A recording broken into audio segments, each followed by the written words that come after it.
조현병 환자 살인 사건이 잇따르고 있는 가운데 부산에서 조현병을 앓던 50대가 친누나를 살해하는 비극적인 사건이 있었습니다. 그동안 누나가 동생을 지극정성으로 돌봐왔다는 사실도 알려지면서 안타까움을 더했습니다. 취재기자 연결해서 자세한 내용 알아보죠. 손재호 기자. 네, 부산입니다. 참 비극이라고 할 수밖에 없는 사건입니다. 사건 내용 정리해 주시죠. 네, 사건이 발생한 곳은 부산 사하구의 한 아파트입니다. 58살 서모 씨가 사는 아파트인데요. 서 씨와 누나가 연락이 안 돼 사회복지관 직원이 집으로 찾아갔고 문이 예. 잠겨 있자 경찰에 신고한 겁니다. 출동한 경찰이 출입문을 강제로 열고 들어가 보니 누나는 안방에 온몸에 상처를 입은 채 숨져 있었습니다. 경찰은 범행에 사용한 흉기를 발견하고 서 씨를 현장에서 체포했습니다. 자, 그런데 이 동생 서 씨가 조현병을 앓고 있었다고 하던데 제대로 된 치료가 없었던 모양이죠?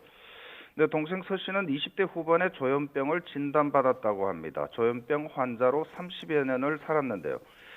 몇 차례 정신병원에 입원했던 서 씨는 지난 2월 1일부터 한 달 동안 정신병원에 다시 입원했다가 퇴원했습니다.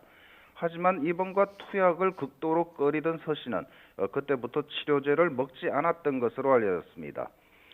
정신건강복지센터 관계자도 약봉투가 그대로 있어 입원하기 싫으면 약을 꼬박꼬박 먹어야 한다고 권유했지만 서 씨는 이를 지키지 않은 겁니다. 자, 그런데 이 숨진 누나가 이 병을 앓던 동생을 지극정성으로 돌봤다는 사실이 알려지면서 안타까움을 더하고 있죠. 네, 숨진 누나는 이남 3녀 중 장녀로 형제 자매들 중에서도 동생과 가장 가까웠고 동생을 계속 돌봐왔습니다.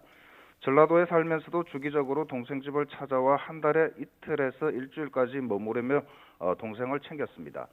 사건 발생 사흘 전인 지난달 24일에도 동생이 반찬은 먹지 않고 밥만 먹는다는 소식에 한달음에 부산으로 달려오기도 했습니다. 복지사와의 상담에 동행한 사람도 누나였습니다. 이런 누나가 동생에게 살해됐다는 소식에 안타까움이 더합니다. 자, 그런데 이 조현병 환자가 가족에게까지 공격적인 성향을 보이는 이유가 뭘까요?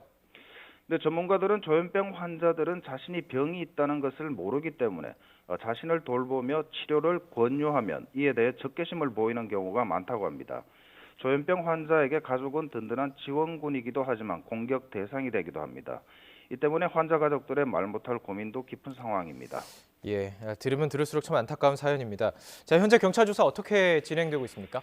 초기 경찰 조사에서 서 씨는 죄송하다는 말만 반복하고 범행 동기에 대해서는 진술을 하지 않고 있습니다. 이에 경찰은 정상적인 진술이 힘들다고 보고 정신병원에 강제 입원시킨 상황입니다. 지금까지 부산에서 YTN 손조입니다.